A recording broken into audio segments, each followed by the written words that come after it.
Ako po ay second year high school po nung panahon po na yun. Ang unang pumasok po sa isip ko, marami pa po akong kapatid na kailangan suportahan, hindi ko po kaya talaga sa totoo po. Humingi kami ng tulong sa mga kamag-anakan para lang po makasurvive. Ako po ay nagtrabaho din po para makatulong po sa mga kapatid ko po. Ang nangyari po noon ay nag-working student po ako. Nag-construction worker po kami. Helper po kami doon. Nagbubuhat ng mga semento. Kung minsan po nagpapala, naghahalo po ng semento. Hollow blocks, nag-aakit po. Tapos naging waiter din po ako. Ng mga ilang gabi din po para sideline din po para makakuha din po ng pera. Pandagdag din po sa pantustos sa pang-araw-araw po. Yung kinikita ko po noon, hindi pa rin sapat. Pumapasok po ako ng eskwelahan, pamasahe lang po talaga yung dala ko. Kasi po, kailangan ko po siyang tipirin at kapag hihingi din po yung mga kapatid ko, binibigyan ko rin po. Nung ako po ay nagtrabaho po doon sa cooperative po, ako po ay third year college na po noon. Pinasok po ako nung tita ko po na doon din po nagtatrabaho. Ginawa niya po akong auditor.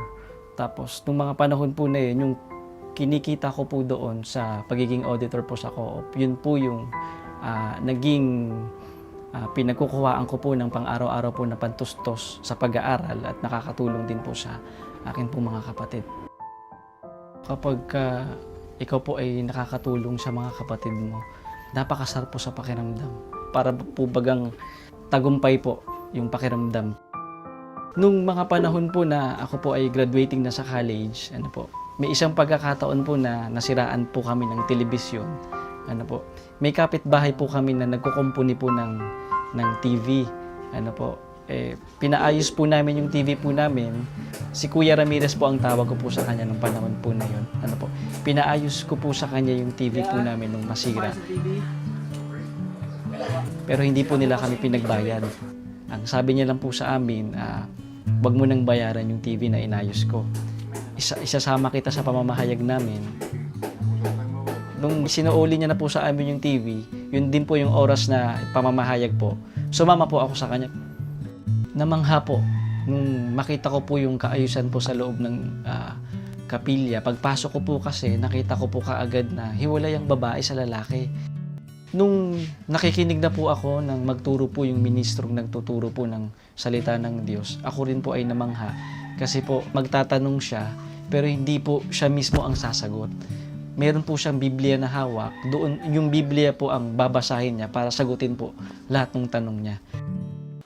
Nung dumalo po ako ng gawain sa Purok, meron pong doktrina na narinig po ako na tinuro po ng ministro. Yung kalagayan po ng Panginoong Hesukristo. Ang Panginoong Hesukristo daw po ay tao. Pero yung paniniwala po namin, mga Katoliko po, Diyos si Kristo.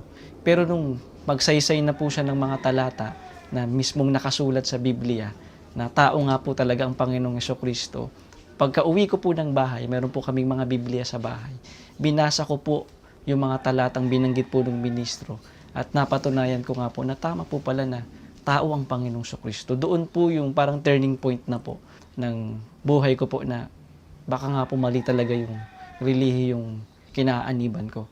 Kasi ang turo po ng pare, Diyos si Kristo, pero ang sabi po ng Biblia, tao po ang Panginoong Hesukristo. So doon po nagsimula na patuloy po akong nagsuri pa sa iglesia.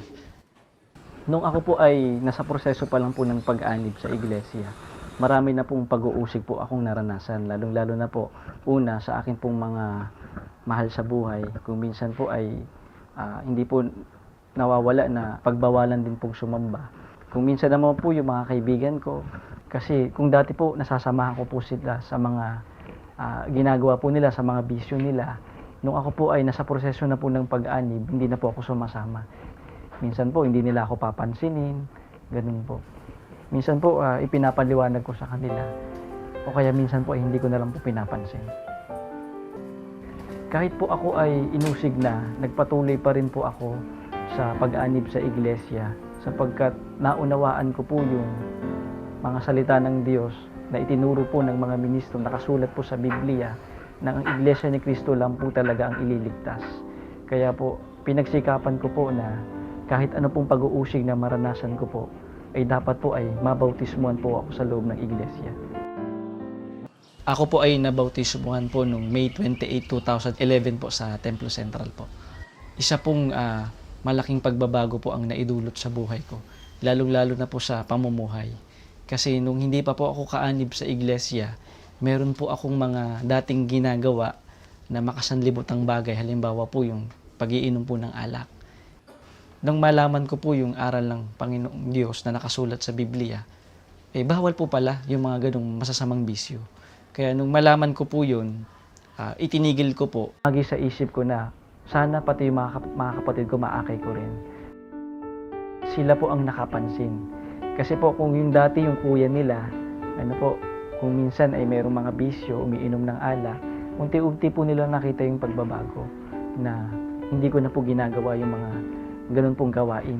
So, nagtaka po sila, na-curious din po sila at inakay po sila sa pamamahayag. Sa awa at sa tulong ng Panginoong Diyos at sa mga pagpapanata po, isa-isa po silang napaanib na rin sa iglesia. Bilang isang kuya po, yung mabigay mo po sa mga kapatid mo yung mga material na bagay. Yung pinakamasarap po sa pakiramdam, yung makita mo po yung mga kapatid mo na kasama mo lang sumasamba at naglilingkod sa Panginoong Diyos.